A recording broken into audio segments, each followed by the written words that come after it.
7 de la mañana con 37 minutos ya, 7 con 37 minutos. En Punto Noticias, primera emisión, tenemos una mañana un poco fría también por acá, Alexis. La temperatura ambiente en momentos de 11 grados, cielo cubierto. Saludamos a esta hora a la doctora Carolina Ávila Nieto. Como le decíamos, ella es catedrática e investigadora de la Universidad de la SUAY. ¿Cómo está? Carolina, buenos días, bienvenida. Le saludamos a Alexis Moncayo, quien le habla, Licenia Espinel. Ayer en el discurso, el presidente de la República, Guillermo Lasso, ante la Asamblea Nacional, dijo algunas cosas sin duda interesantes y otras que sonaban hasta cierto momento contradictorias. Empezó echando la responsabilidad al gobierno anterior, no mencionó mayor cosa del gobierno saliente, me refiero al del señor Lenín Moreno, con el que en cierta manera coincidió en muchas cosas, pero anunció que no va a haber persecución, que va a tolerar la crítica, venga de donde venga, que no se va a callar a nadie. Paralelamente firmó su primer decreto anulando o derogando el reglamento de la ley de comunicación, entre algunas de los primeros anuncios y cosas que ha hecho. ¿Cómo mira usted la serie de pronunciamientos efectuados ayer por el presidente de la República? Buenos días, bienvenida. Muy buenos días, querida Licenia, y muchas gracias por la invitación. Le veo a la Alexis allí también disfrutando de un café, ya me hace tener ganas a mí también. No está tan frío en Cuenca como veo que está en Quito, pero sí está nublado, eso sí es verdad. Pero bueno, vamos a lo que vinimos. Por supuesto, coincidiendo con el resumen que usted muy prolijamente hace, es básicamente lo que los ecuatorianos vimos el día de ayer. A mí me gustaría hacer un análisis de la jornada por secciones, ¿no? En primera instancia, vemos que se repiten los manuales de las ceremonias de cambio de mando, sean estas en mayo, sean estas en agosto, parte por un Te Deum, parte por un acto litúrgico, y luego está el tema de la actividad, diremos, en la asamblea como tal, ¿no? Sin embargo, hay algunos detalles que uno puede comenzar a observar, ¿no? La primera cosa que a mí me llamó la atención es la poca cantidad de mandatarios de otros países en comparación con los otros actos que nosotros como ecuatorianos hemos estado acostumbrados a ver. Entendemos que la pandemia limita bastante este tipo de circulación, ¿no? Sin embargo, diremos que cuando hubo este foro en Miami hubo un buen despliegue, pero no fue el caso acá en Quito. No quiero para nada desmerecer la presencia del presidente de Haití, de República Dominicana, mucho menos, por supuesto, de Brasil, que resulta más allá de interesante la presencia de Bolsonaro, pero no sé, se me hubiese ocurrido que siendo aliados, amigos, Piñera y Duque, pues probablemente hubiesen tenido una participación mayor, ¿no? Pero no fue el caso.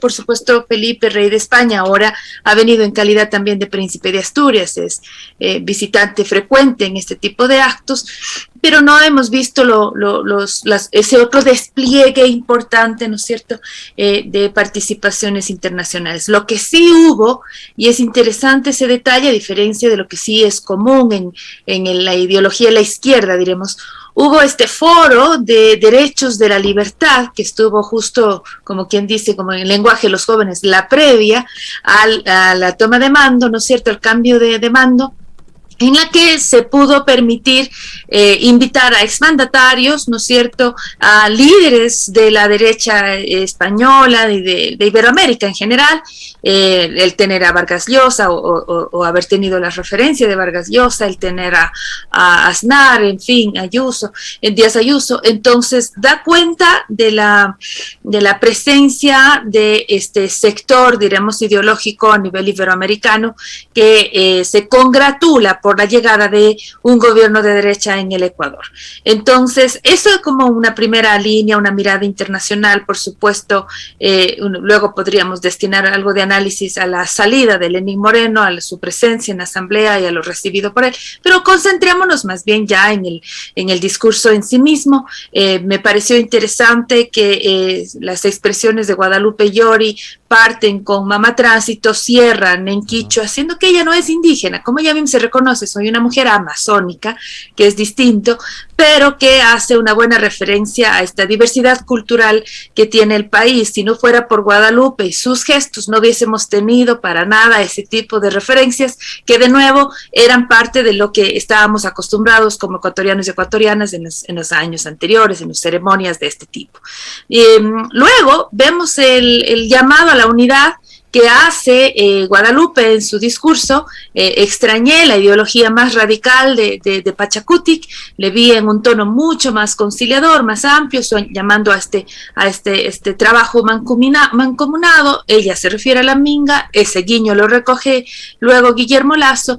Entonces diremos que yo no sé cómo se sentirá Salvador Quispe, ¿no? Porque luego lo vemos a él tuiteando un poco más hacia la izquierda, ¿no? Pero es como que a Pachacutic se le pinchó una llanta y le está jalando la dirección, dijeran algunos en términos coloquiales, pero me imagino que forma parte de estos acuerdos iniciales, ¿no? Vemos que incluso en la salida de la mano o del brazo con Guillermo Lasso, pues es una ilustración clara, la prensa lo recoge, esa es la forma como va a terminar gobernando, o al menos comenzar gobernando este nuevo mandato, ¿no?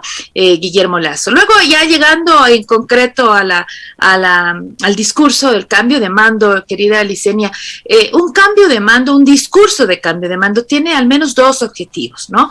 Por el un lado busca inspirar, ilusionar, generar confianza, motivar, ¿no es cierto? Es un gran discurso motivador para este inicio de periodo. Pero también por el otro lado busca delinear aquellas líneas grandes, pero también puntuales de la agenda del Ejecutivo, ¿no? O sea, vamos a trabajar en estos 4 frentes, vamos a generar estos proyectos emblemáticos, con estos datos, con estas referencias. Los ecuatorianos estuvimos acostumbrados a ese tipo de discurso, en donde tienen las dos partes, y eso no es solamente un tema de Ecuador, es lo que se acostumbra, la parte filosófica, si tú quieres, y cargada de referencias, y luego está la parte pragmática, donde están los hechos puntuales.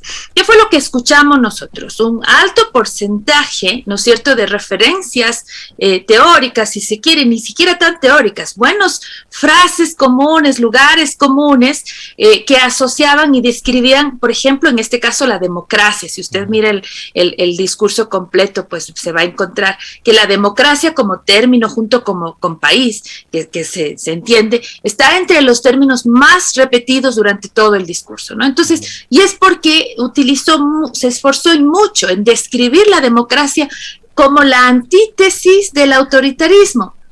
Ahora, hasta allí creo que todos podríamos estar de acuerdo, y la academia también, sin lugar a dudas, pero inmediatamente define al autoritarismo con ciertos elementos que a mí me llamaron la atención, que justo fueron los más criticados del carácter de Rafael Correa, o de los detalles que se quejó la gente y mucho de la Revolución Ciudadana. Entonces, la gente no es tonta y hace esas asociaciones, y básicamente lo que dejó claro es que ahora sí se inaugura la democracia frente a lo que no se había vivido antes. Me parece que fue un discurso que buena parte de su base votante del país que está alineado ideológicamente con el gobierno va a disfrutarlo y va a decir fue un discurso conciliador. Pero yo pregunto, ¿y los otros 4 millones de habitantes cómo habrán vivido esas referencias, esas asociaciones? En todo caso, es lo que ha escogido el grupo asesor. Igual el discurso está bien escrito, en ningún momento me voy a quejar, se lee de corrido, se escucha de corrido, suena muy bien, resuena perfectamente en los ecuatorianos, pero estos detalles tomaron buena parte, diremos, de este inicio del discurso. Luego ya comienza a delinear algunos elementos, habla sobre mujeres y derechos, que me pareció muy interesante, sobre todo porque la gente se ilusiona y dice, ok, no está tan en la derecha, está en el centro. Incluso le escuchaba por ahí un periodista emocionado, decía que estaba en el centro y la izquierda, ¿no? Tampoco creo que esté así, pero es obvio que tiene un caminar hacia el centro, ¿no? Siempre hay descartados, pues. Comienza a delinear, solo cierro con 2 y yo sé que me alargué, pero es simplemente el paneo inicial. Luego comienza a trabajar ya en el tema de sus propuestas, en el tema de la internacionalización económica, ¿no es cierto?, invitando a la inversión, etcétera, y donde sí puntualiza es en el proyecto de salud y vacunación. Si tú te fijas, son los únicos datos que presenta, son las únicas cifras que presenta, y es lo único que nos dice, al menos en la mañana, con concreción, ¿no es cierto?, de manera directa, por aquí me voy, ¿no? Lo otro no, nada de temas económicos, brecha fiscal, reforma tributaria, en ningún momento delinea el tema económico, porque yo entiendo que sabe que al tratar ese tema la cosa se vuelve más oscura. Entonces trató de ir de manera light, de manera ligera, abundando solamente en detalles de lo que nos preocupa, porque es verdad, los ecuatorianos queremos vacunas, entonces vacunas quiere el pueblo, refería en su texto. Así que ahí hay diremos que el único momento en que hubo puntualización, inclusive con datos que no son poca cosa, 9 millones de vacunas en 100 días, cuando ya desde febrero a la fecha lo único que hemos logrado vacunar es a 1.300.000 ecuatorianos, y de lo que se sabe no hay vacunas. Entonces no es un desafío menor el que se acaba de recordar, porque ya lo prometió en campaña el presidente Guillermo Lasso. Ahora, doctora, usted dice, hay personas que lo ven más ubicado en el centro hacia la izquierda, algunos, ¿se puede decir eso cuando, por ejemplo, convoca nuevamente a un reencuentro entre el Estado y la Iglesia? Por un lado. Por otro, cuando habla de esa apertura comercial absoluta, porque ha dicho, bueno, y usted decía hace un momento, que bueno que lo diga usted, que es la persona calificada, no uno que es periodista nada más, usó muchos lugares comunes. Uno de esos lugares comunes es el de más Ecuador en el mundo, más mundo en el Ecuador, que lo han manifestado creo que todos los presidentes desde el regreso a la democracia, ¿no? Creo que hay algunas líneas que ya están definidas, y usted bien lo decía, ¿no? Uno de los objetivos del discurso es precisamente delinear cuál va a ser la agenda del Ejecutivo, y por ahí va, ¿no? Libre mercado, apertura comercial, y tal es la apertura comercial que también eso lo traslada al tema vacunación, cuando dice que a él no le importa si es rusa, si es china, o si es de Marte o de Júpiter la vacuna, pero que vacunemos a los 9 millones. Entonces, creo que, digamos, eso está marcado. Y hay un detalle simbólico que no sé si usted le da tanta importancia como... Bueno, yo no es que le dé importancia, pero me fijé en aquello, creo que también lo simbólico cuenta. Guadalupe Llori, que ayer lucía de color blanco, muy elegante, la presidenta de la Asamblea, llevaba zapatos rojos, ¿no? Llevaba zapatos rojos. Entonces, digamos, ¿cuánto puede ayudar también ese intercambio de mensajes entre una y otra autoridad? Y un tema adicional, ¿no? Citan a dos personajes de nuestra historia, Guadalupe Llori, a Mama Tránsito Amaguaña, que fue una lideresa indígena histórica, además militante del Partido Comunista, y Guillermo Lasso no cita ni a Febres Cordero, ni a Sixto Durán, sino que cita a Jaime Roldós, ¿no? Y digamos con una de las citas más conocidas de su discurso de posesión, ahí sí en la transición de la dictadura a la democracia en el 79, que es el de mi poder en la Constitución y mi corazón en el pueblo, ¿no? ¿Qué decir de esos detalles? Bueno, en primer lugar, de Guadalupe Llori, siempre prefiero hablar primero de su discurso, de lo que acabo de mencionar, que me ha llamado la atención, ¿no? Ambos discursos, tanto el de posesión como el de ayer, que creo que muy cortito, muy breve, muy sencillo, le están escribiendo bonitos discursos, eso está claro, y ha generado unas buenas reacciones hasta ahora, sobre todo porque no se moja, ¿no es cierto? Simplemente lo que hace son, en términos generales, buenos deseos de un trabajo conjunto, ¿no? Tal vez un pequeño error es en el discurso de Guadalupe es mencionar que la democracia se manifiesta cuando el Ejecutivo y el Legislativo pertenecen a partidos distintos. Yo creo que inclusive Estados Unidos en este momento ya no tiene esa condición. Si es que eso fuera ser demócrata, pues entonces están complicados los países. Hay que tener esos cuidados también, por supuesto, ¿no? Entonces creo que no se trata de describir de esa forma la democracia, sino más bien todo lo contrario, ¿no? De aprovechar el encuentro, digamos, la discusión en la diversidad. En fin, hay otros elementos que dan cuenta de lo que es la democracia. Pero salvando ese detalle, por supuesto, me pareció muy interesante las referencias y el discurso en sí mismo, ¿no? Mucho nerviosismo de Guadalupe, y está bien hasta que vaya ganando cancha. Una cosa es ser prefecta en Orellana, otra cosa es ser presidente de la Asamblea. Sobre los zapatos rojos, ¿no debió ponerse? Por supuesto que no debió ponerse. ¿Quería dar ella una señal? Creo que no. creo que es un desliz, un lapsus de la escogida de su tenida. Como mujer puedo decir que sus zapatos combinaban muy bien con los detalles rojos que tenía su atuendo blanco, tenía unos pequeños bordados rojos, funcionaban muy bien, y sí creo que no hubo una segunda lectura en el caso de ella, porque hubiese sido demasiado doloroso para Pachacutic ese tipo de gesto. Entonces, les darle completa razón a Yacu Pérez Guartambel, es poner en riesgo inclusive la mayoría que hasta ahora han logrado sostener. Solo por esas razones me atrevo a pensar que fue un error de no, simplemente un criterio político que no intervino el momento de vestirse. ¿Y por qué también lo digo? Porque es la única, ¿no? Cuando tú quieres establecer una declaración, un statement, como dicen los gringos, pues haces lo que hizo la Revolución Ciudadana, ¿no? Llevas los pañuelitos negros y pones el texto adelante y haces claridad de lo que estás queriendo plantear, ¿no es cierto? Así, pues nadie entiende entre líneas nada, sino directamente lo que se quiso decir. En este caso, quiero interpretar esto, ¿no? Que fue un error de tenida. Sobre los detalles que tú mencionas, estoy completamente de acuerdo contigo. Los gestos simbólicos comunican inclusive a veces más que lo que se esté diciendo, ¿no? Por ejemplo, 2 párrafos hermosos sobre derechos y mujeres y violencia, pero en ningún momento, por ejemplo, porque también las mujeres en ese sentido manejan su discurso de derechos en derechos de educación sexual, salud reproductiva, etcétera. No hubo esa referencia, sí a la violencia, que es uno de los grandes problemas también. Y cuando la gente se admiraba, por eso decía, hubo mucha admiración, no tanto que en lo personal haya interpretado como un discurso progresista, vi que hay esas referencias y eso es lo que ha llamado la atención.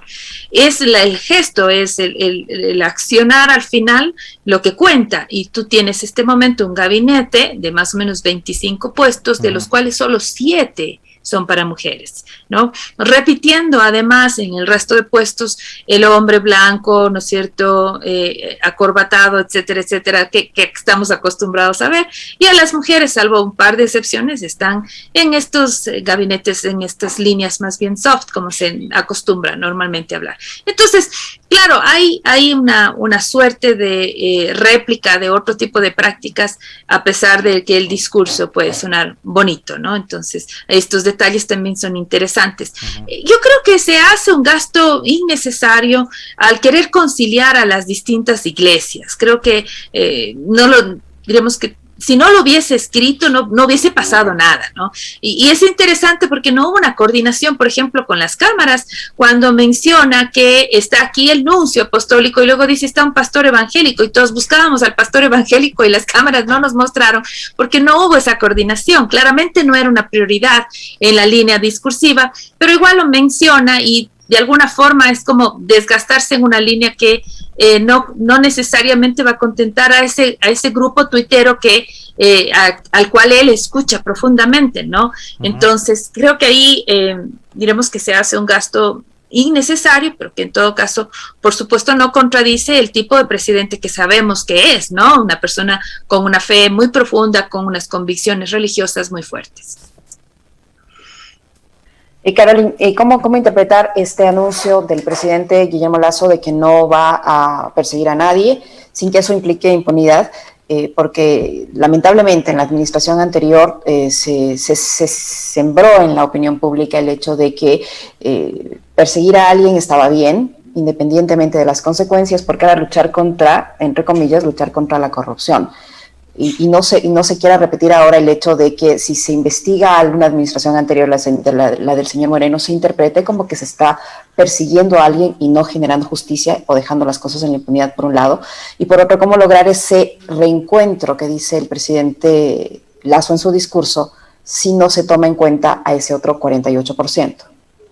Es justo lo que decíamos al inicio, querida Licenia. Lenín Moreno también hasta el último día terminó diciendo que el suyo era el mandato de la libertad, ¿no? Hasta el último día.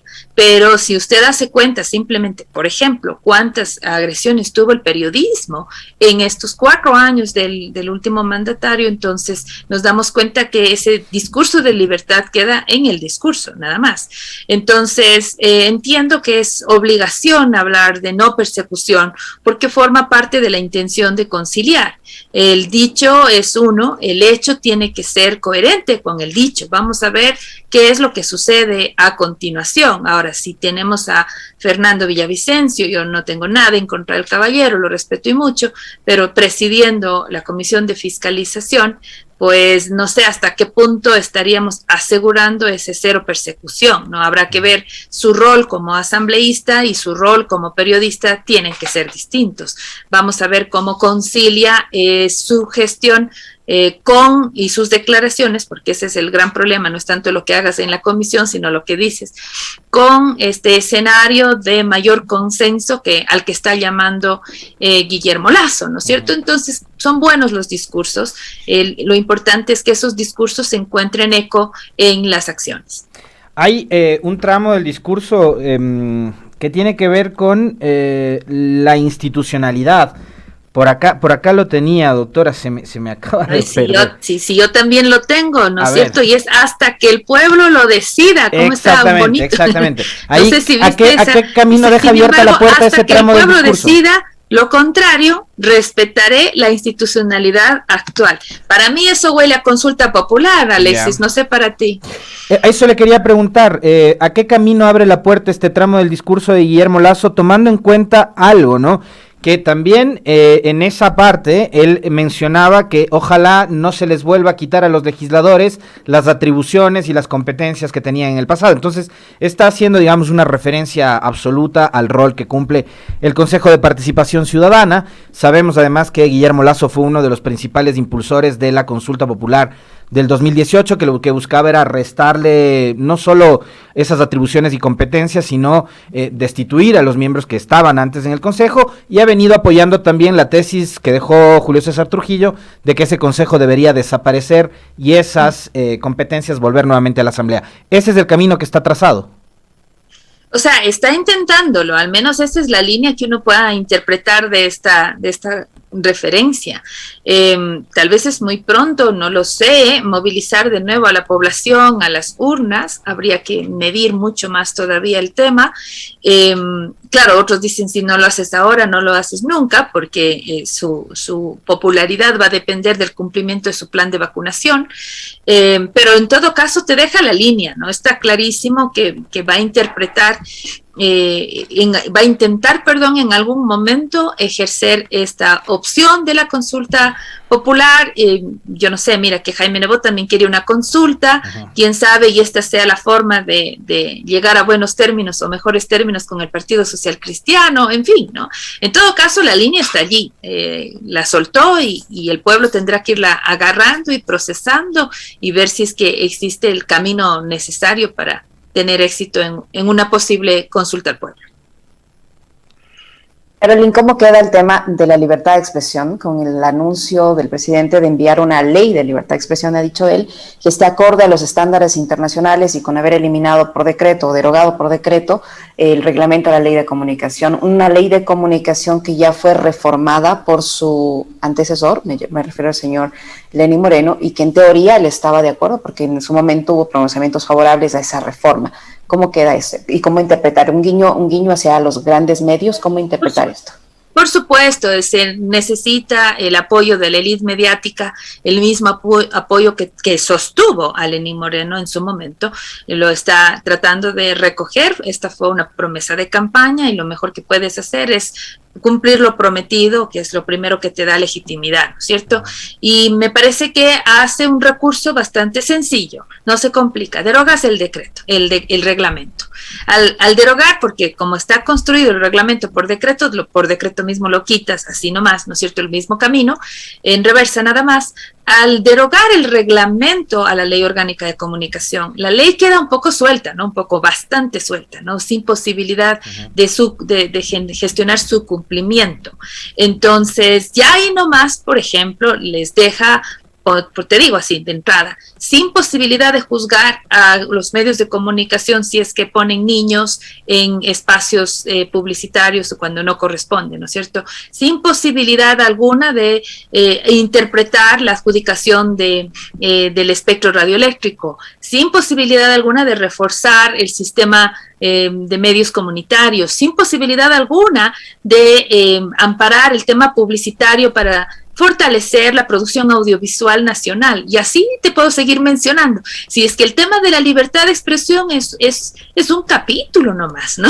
El resto de ese reglamento es sumamente amplio, ¿no? Que puede tener muchas críticas, el reglamento y la misma ley. Pero claro, el tema es que discutirlo implicaba un esfuerzo político mayor que decidió no tenerlo. Simplemente cumple la promesa, deroga la ley, el reglamento, que además es de interés de un sector muy, muy pequeño, pero que a su vez hace mucha bulla, y con eso presenta, porque eso así lo anunció, presentará una ley de libertad de expresión, ¿no? El Hernán Rey estará este rato sentándose 2 veces por no caerse, porque reduce, ¿no es cierto? Reduce todo este modelo de comunicación del cual yo he sido crítica. Mira, yo no estoy queriendo defender la ley como tal, pero sí es evidente que no todo estaba mal. Habían cosas muy interesantes. Entonces, estamos reduciendo todo un instrumento que administraba y gestionaba la comunicación en el ámbito de políticas públicas a el proceso deontológico del ejercicio periodístico, pues, o sea, que es justamente lo que más se criticó. Entonces, ojalá, y yo diremos que estoy un poco pendiente porque ya es un tema de defecto de formación y academia.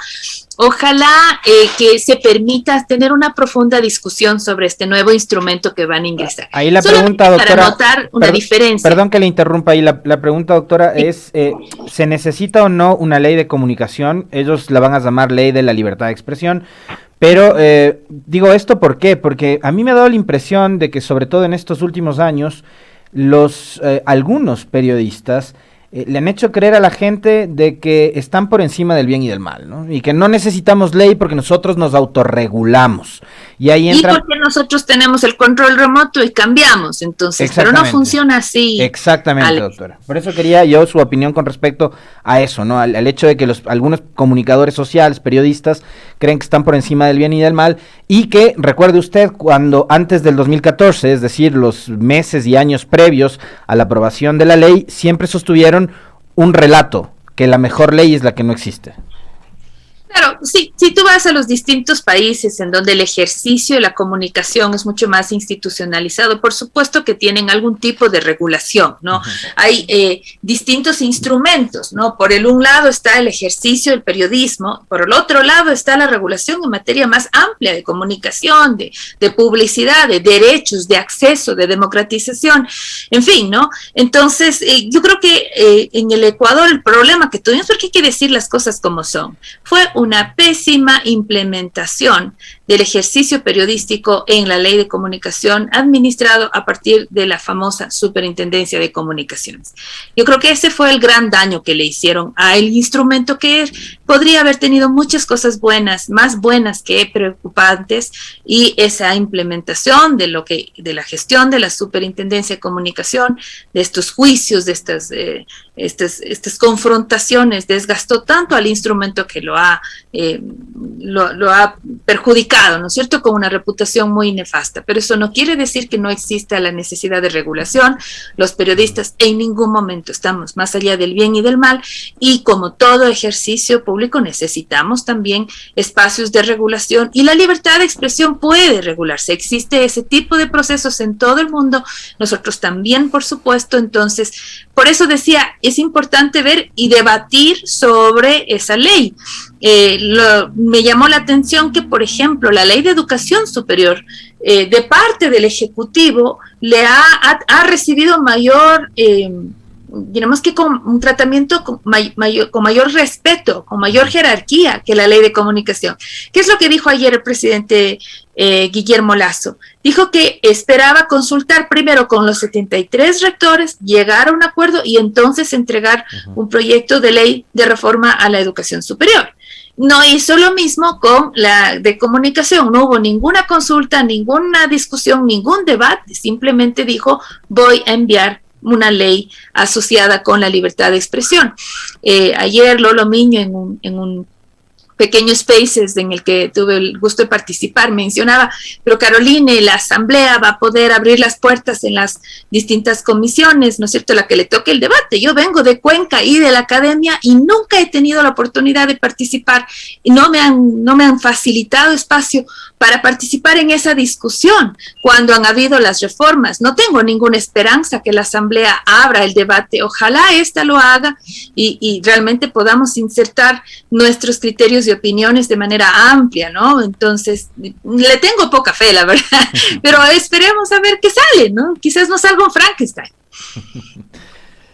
Doctora. En el discurso, el presidente Lasso mencionaba que se ponía que con su llegada al poder se cerraba una época de caudillos. No hizo referencia específica a nadie, pero digo yo, él en sí mismo no representa también un caudillo, tomando en cuenta que durante todos estos años ha participado varias veces en las elecciones hasta que por fin lo consiguió, y en su partido no ha habido democracia interna, primarias para definir un candidato. Siempre ha sido él el candidato y siempre ha sido él la figura más representativa de Creo.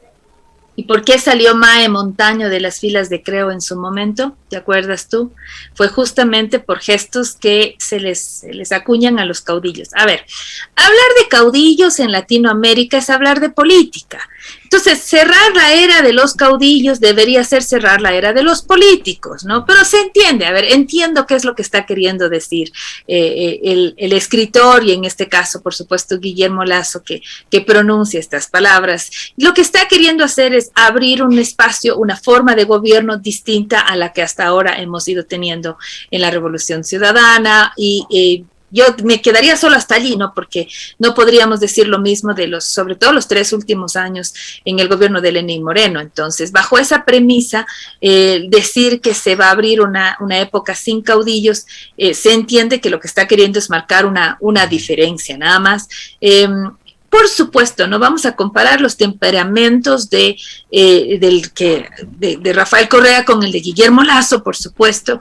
No vamos a comparar el temperamento de Jaime Nebot con el de Guillermo Lasso, ¿no es cierto? Nos vamos a dar cuenta allí que es un tema de temperamentos más que de práctica política, y que este tema de los caudillos sí es cierto que lo que hace es negar la deliberación, ¿no? La deliberación pública. Muchas veces dicen se delibera adentro y después somos ordenados y afuera decimos una sola cosa, pero como las voces no se sienten, la discusión no se permea hacia la gente, entonces la imagen que te queda es que los demás son sumisos y solamente hay una y única voz, ¿no es cierto?, que además se expresa con mucha fuerza, y eso no necesariamente es la mejor práctica, y hemos constatado, diremos eso, de manera que esperar un espacio de mayor deliberación, de discrepancias y de acuerdos en esas diferencias, eso creo que es lo correcto. Ahora, si es que eso es eliminar la época de los caudillos, pues enhorabuena. Sinceramente creo que